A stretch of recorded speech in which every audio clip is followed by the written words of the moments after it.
À l'été, sortir à la plage avec ses amis, sa famille, la canicule. En gros, l'été est une saison incroyable, mais beaucoup d'entre nous préfèrent souvent rester chez soi tranquillement sous la clim. Et quoi de mieux qu'un bon animé pour se réconforter? Et si t'as cliqué sur cette vidéo, c'est que t'en fais sûrement partie. Bon, je rigole, je suis pas meilleur non plus. Donc quand vous l'aurez vu dans le titre et la miniature, aujourd'hui, je vais vous dévoiler 4 animes parfaits pour l'été, avec une ambiance estivale très unique. Alors avant de commencer, comme d'habitude, n'oubliez pas de liker, c'est très important. Puis laisse en place à la vidéo.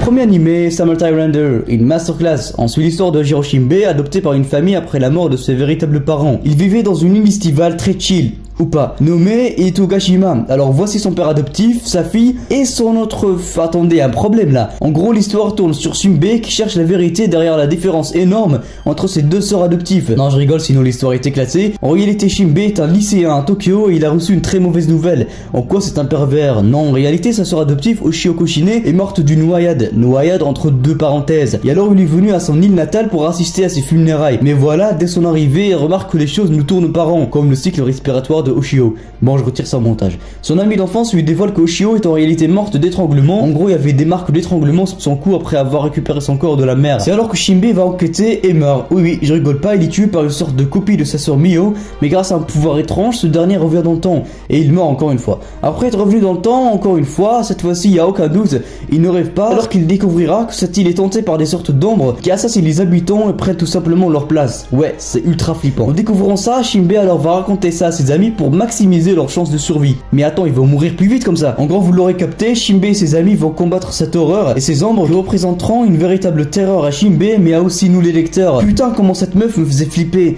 Cet anime est sorti l'année dernière en 2022 mais absolument personne n'en parle alors que c'est une dinguerie. Et si je l'ai mis sur cette vidéo, c'est pas car le mot était dans le titre du manga. Bon, peut-être un peu, mais surtout car l'intégralité de l'œuvre tourne en été, et cette ambiance estivale rend l'anime encore plus génial. En termes d'opening, c'est magnifique et la musique est très bonne. Les OST sont parfaits, collent grave avec le côté obscur de l'anime. Et l'animation, rien à dire, c'est vraiment bien réalisé, donc ouais, vous allez vraiment aimer. Passons au prochain, Zani. Deuxième animé, Wave, lui, il est parfait pour l'été. On suit l'histoire de Misaki Inaoka, un collégien passionné par le surf sur les vagues, car Misaki est un habitant de la ville de Harai, une ville typiquement estivale, comme toutes ceux présentes sur la vidéo. Donc ouais, côté été, il est largement présent. Cependant, malgré qu'il aime bien le surf et qu'il est entouré par des potes passionnés par le surf, Misaki ne sait pas nager. Ouais, comment peut-on faire pour pas savoir nager alors que la mer est à 10 mètres de chez soi et qu'il a 365 jours dans l'année suffisant pour devenir maître nageur même?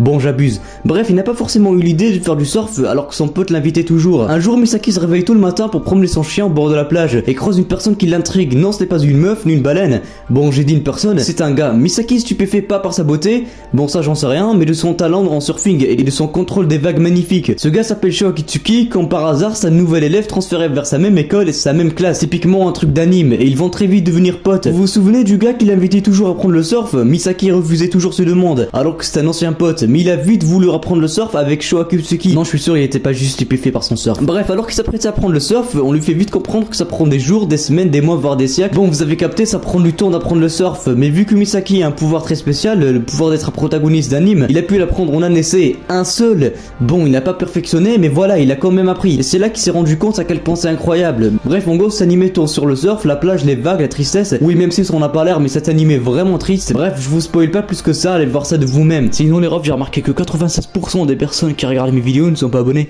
C'est dommage, le ref, si t'aimes bien la vidéo, abonne-toi. Allez. Reprenons la vidéo. Troisième animé, plutôt film animé, oui, histoire de changer un peu, Ride Your Wave. On suit l'histoire de Hinako, une jeune adolescente passionnée par le surf. Oui, encore une fois, mais on peut pas leur en vouloir, ça a l'air d'être incroyable. C'est alors que Hinako a déménagé dans une ville estivale pour poursuivre ses études et aussi pratiquer le surf sur la plage. Bah oui, elle va pas pratiquer le surf sur le sable. Ah, ça existe. Bref, un jour, juste quelques jours après son déménagement, son appartement prend feu. Et c'est alors qu'elle est sauvée par un certain pompier nommé Minato. Non pas lui, même si son pouvoir de téléportation peut vraiment être utile pour ça, mais plutôt lui. Et très vite, nos deux protagonistes, Hinako et Minato, tomberont amoureux et se mettront à prendre le surf ensemble et passer juste les meilleurs moments. Surf à la plage, voyage en voiture, surfing dans le lit. Non, je rigole, ils sont pas arrivés à ce niveau-là. Bon, j'en sais absolument rien. Bref, en gros, une histoire d'amour parfaite. Ah non, pas vraiment. J'ai vraiment pas envie de vous spoil, mais je vous recommande d'aller voir. Mais je vous préviens, vous allez lâcher des larmes. Après tout, c'est un film d'anime, faut bien s'attendre à ça. L'animation est juste géniale au passage, pour moi c'est un des points les plus forts de l'anime. Dernier animé, Barakamon, un autre animé très estival mais vraiment différent des autres. On suit l'histoire de Seisho Handa, un jeune calligraphe en gros pour faire plus simple. Il écrit d'une manière artistique avec de l'encre et c'est vraiment stylé. Malgré son jeune âge, Seisho était déjà un professionnel. Un jour il a soumis sa dernière création, sa dernière calligraphie au musée. Malgré qu'elle soit très bien ses yeux, le conservateur du musée a jugé sa création, il a insulté de tous les mots. Horrible, moche, puante, rincé, on passe point, mais il a quand même bien critiqué sa calligraphie. C'est alors que Seisho s'est vraiment énervé. Ce que ferait un fan d'anime normal si on lui insultait son manga préféré? Bien sûr, bien évidemment, une belle droite sur la gueule. Et c'est ce que Seisho a fait devant tout le monde. Problème, là on parle du conservateur du musée, il sera bien évidemment puni. Et pour sa punition, le bannir du monde de la calligraphie, non. Détruire sa réputation et sa carrière, non plus. L'envoyer dans une ville estivale, oui, exactement, c'est la meilleure punition. C'est la punition sans père, non mais c'est quel genre de punition ça? On va tous se mettre à frapper nos profs si c'est comme ça. Mais pas si vite, cette île est située au fin fond de la campagne japonaise et comment dire, vivre là-bas est un véritable enfer. Entre des collégiens qui rentrent chez toi sans permission, une petite fille qui casse les pieds 25 heures sur 24 et 8 jours sur 7, c'est insupportable. Mais Seisho a quand même réussi à s'habituer, chose que je ferais jamais. Voire même il a appris de ses erreurs et s'est rendu compte à quel point le monde est vaste et à quel point One Piece surpasse Naruto. Bah quoi, c'est pas comme si c'est moi qui ai ajouté ça. Bref, en gros, on suivra son histoire et les habitants de l'île et l'évolution de Seisho Handa au cours de l'animé. Genre tranche de vie comme il dit romance, non je rigole, pas de romance. C'était tout pour 4 animes d'été, faites-moi savoir en commentaire si vous souhaitez une partie 2. Alors merci d'avoir regardé la vidéo jusqu'ici. Comme d'habitude, je compte sur vous, n'oubliez pas de liker pour le référencement et aussi de vous abonner. Et sur ce, on se retrouve à la prochaine.